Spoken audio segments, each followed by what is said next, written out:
क्या एआई इंसानी दिमाग को कमजोर बना रहा है? एमआईटी की ताजा स्टडी तो यही बता रही है। इस रिपोर्ट के मुताबिक चैट जीपीटी जैसे एआई टूल्स का ज्यादा इस्तेमाल आपके दिमाग की एक्टिविटी को कम कर सकता है, खास तौर से जब बात हो क्रिएटिव सोच की और क्रिटिकल थिंकिंग की। इसका मतलब यह है कि अगर हम हर काम के लिए अगर एआई पर निर्भर होने लगे तो हमारी खुद की सोचने, समझने और याद रखने की क्षमता कमजोर पड़ सकती है। ये बड़ा चौंकाने वाली स्टडी है और वाकई में ये जो एआई पर हमारी निर्भरता लगातार बढ़ती जा रही है, क्या माने हम, क्या जो हमारी नेचुरल ब्रेन कैपेबिलिटीज हैं हम उनसे दूर होते जा रहे हैं? आज हम इसी पर चर्चा करेंगे और जानेंगे एआई का कब कैसे इस्तेमाल करना है ताकि आपकी जो नेचुरल कैपेबिलिटीज हैं उन पर इसका असर ना पड़े। मेरा नाम है दीपक डोभाल, आप देख रहे हैं आपकी खबर आपका फायदा। पहले ये रिपोर्ट देखिए, मैं लौट रहा हूं मेहमानों के साथ।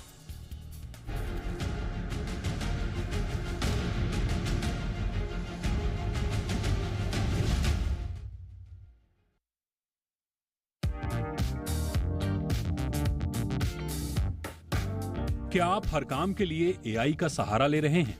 यहाँ तक कि लुभावना कंटेंट लिखने या चैटिंग करने के लिए भी आप एआई के भरोसे हैं? अगर ऐसा है तो थोड़ा संभल जाइए, क्योंकि ऐसा करने से आपका दिमाग कमजोर हो सकता है। यह हम नहीं कह रहे, बल्कि ये दावा है एमआईटी की एक ताजा रिसर्च का। एमआईटी के मीडिया लैब में की गई रिसर्च ने सबको चौंका दिया। इस रिसर्च में 18 से 39 साल के बीच के 54 युवाओं को 3 अलग अलग ग्रुप्स में बांटा गया। एक ग्रुप को केवल अपने दिमाग से निबंध लिखने को कहा गया, दूसरे को गूगल सर्च का इस्तेमाल करने की इजाजत दी गई, जबकि तीसरे ग्रुप को चैट जीपीटी की मदद से सैट जैसे टॉपिक्स पर निबंध लिखवाया गया। सभी प्रतिभागियों की ईईजी मशीन के जरिए ब्रेन एक्टिविटी को 32 अलग अलग एरियाज में ट्रैक किया गया और नतीजे वाकई में हैरान करने वाले थे। स्टडी में देखा गया कि जिन लोगों ने चैट जीपीटी का इस्तेमाल किया उनकी ब्रेन एंगेजमेंट सबसे कम थी। न सिर्फ न्यूरल लेवल पर बल्कि भाषा और व्यवहार के स्तर पर भी उनका प्रदर्शन कमजोर रहा। जैसे जैसे समय बीता और निबंधों की संख्या बढ़ती गई, चैट जीपीटी यूजर्स ने मेहनत करना लगभग बंद कर दिया। तीसरे निबंध तक कई लोग सीधे कॉपी पेस्ट करने लगे। जब इन निबंधों को 2 अनुभवी इंग्लिश टीचर्स से चेक कराया गया तो उन्होंने इसे लार्जली सोललेस बताया, मतलब उनमें मौलिकता और सोच की कमी थी। हर निबंध में एक जैसी भाषा, एक जैसे शब्द और एक जैसे विचार पाए गए। दूसरी तरफ जो ग्रुप बिना किसी टूल के सीधे दिमाग से लिख रहा था, उनके ब्रेन में अल्फा, थीटा और डेल्टा वेव्स में जबरदस्त बढ़त देखी गई। ये वो वेव्स हैं जो क्रिएटिव सोच, याददाश्त और अर्थ की समझ से जुड़ी होती हैं। इस ग्रुप ने न सिर्फ ज्यादा ओनरशिप और सेटिस्फैक्शन महसूस किया, बल्कि उनकी दिमागी कनेक्टिविटी भी बेहतर रही। गूगल सर्च इस्तेमाल करने वाले ग्रुप्स ने भी चैट जीपीटी ग्रुप से बेहतर प्रदर्शन किया। उनकी ब्रेन एक्टिविटी भी ज्यादा रही और उन्होंने अपने काम से संतुष्टि जाहिर की।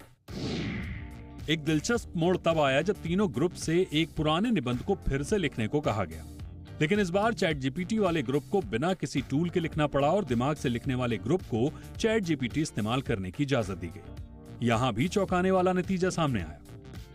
चैट जीपीटी ग्रुप को अपना पुराना निबंध ठीक से याद तक नहीं था और ईईसीजी रिपोर्ट ने दिखाया कि उनके ब्रेन में मेमोरी प्रोसेसिंग लगभग नहीं के बराबर थी। वहीं दिमाग से लिखने वालों ने चैट जीपीटी को इस्तेमाल करते हुए भी ज्यादा न्यूरल कनेक्टिविटी और एक्टिव एंगेजमेंट दिखाया। एमआईटी के रिसर्चरों के मुताबिक अगर हम बच्चों और किशोरों को बिना सोचे समझे एआई के हवाले कर देंगे तो उनके दिमाग के विकास पर गहरा असर पड़ सकता है। एक्सपर्ट्स के मुताबिक कई ऐसे केस देखे जा रहे हैं जहां बच्चे स्कूल के हर काम में एआई पर निर्भर हो गए हैं।